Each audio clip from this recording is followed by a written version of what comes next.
জুলাই গণ অভ্যুত্থানে ৫ই আগস্ট রাজধানীর চারখানপুলে শিক্ষার্থী আনাস সহ ৬ জনকে হত্যার অভিযোগে ডিএমপির সাবেক কমিশনার হাবিবুর রহমান সহ ৮ বরখাস্ত পুলিশের বিরুদ্ধে স্বাক্ষর গ্রহণ আজ।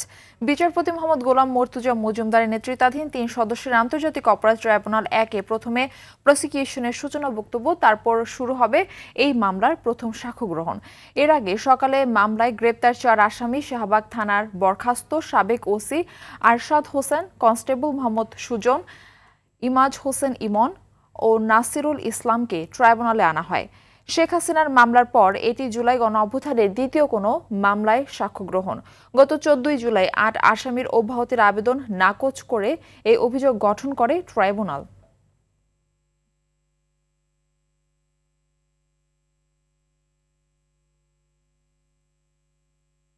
দর্শক, এই মুহূর্তে ট্রাইব্যুনালে রয়েছেন সহকর্মী জিএম মাহমুদ, তিনি আমাদের সঙ্গে সরাসরি যুক্ত হচ্ছেন সেখান থেকে। মাহমুদ, সাক্ষ্য গ্রহণের সর্বশেষ পরিস্থিতি আমাদের সামনে তুলে ধরবেন। মারফি, কিছুক্ষণ আগেই আসলে এই মামলার যে আনুষ্ঠানিক বিচার কার্যক্রম আজকের দিনের সেটি শুরু হয়েছে। প্রথমেই চিফ প্রসিকিউটর তাজুল ইসলাম তিনি সূচনা বক্তব্য উপস্থাপন করছেন। তার সূচনা বক্তব্যের পরেই কিন্তু সাক্ষ্য গ্রহণ শুরু হবে। ওনার সূচনা বক্তব্যে আমি এজলাসে ছিলাম, উনি কথা বলছেন এবং আসামিদের বিরুদ্ধে যে অভিযোগ সমূহ রয়েছে সেগুলোর যে মূল সামারি সেগুলো তিনি তুলে ধরছেন। এরপরই হয়তো সাক্ষ্য গ্রহণ শুরু হবে, যেখানে সাক্ষ্য দিবেন শিক্ষার্থী আনাসের মা বাবা। আমরা এমন তথ্য জেনেছি এবং তারা কিন্তু উপস্থিত হয়েছেন ট্রাইব্যুনালে এবং সেখানে হয়তো সে শিক্ষার্থী আনাজ সম্বন্ধে এবং যে হত্যাকাণ্ড হয়েছে সেই সম্বন্ধে যে তথ্য তাদের কাছে রয়েছে সেগুলি হয়তো তারা উপস্থাপন করবেন। তো এ বিষয়ে হয়তো পরবর্তী সংবাদে আমরা জানাতে পারবো যে শিক্ষার্থী আনাসের হত্যাকাণ্ড এ বিষয়ে তার মা বাবা আসলে কি বক্তব্য দেন বা তাদের কাছে কি উপাত্ত রয়েছেন সেই বিষয়গুলো হয়তো তারা তুলে ধরবেন।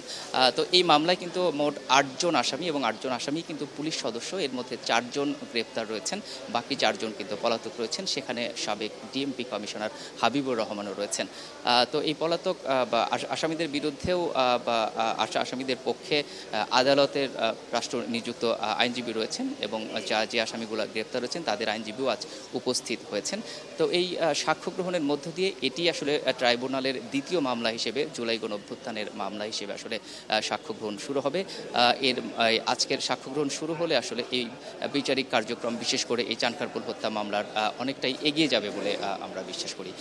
তো এই যে সাক্ষ্য গ্রহণ শুরু হচ্ছে, এর পরবর্তী সংবাদে আমরা বিস্তারিত তুলে ধরতে পারবো যে কি নতুন তথ্য উঠে আসছে এবং আসলে কি চাঞ্চল্যকর তথ্য বেরোচ্ছে। তো আপাতত এই ছিল আমার কাছে আন্তর্জাতিক অপরাধ ট্রাইব্যুনাল থেকে সর্বশেষ তথ্য।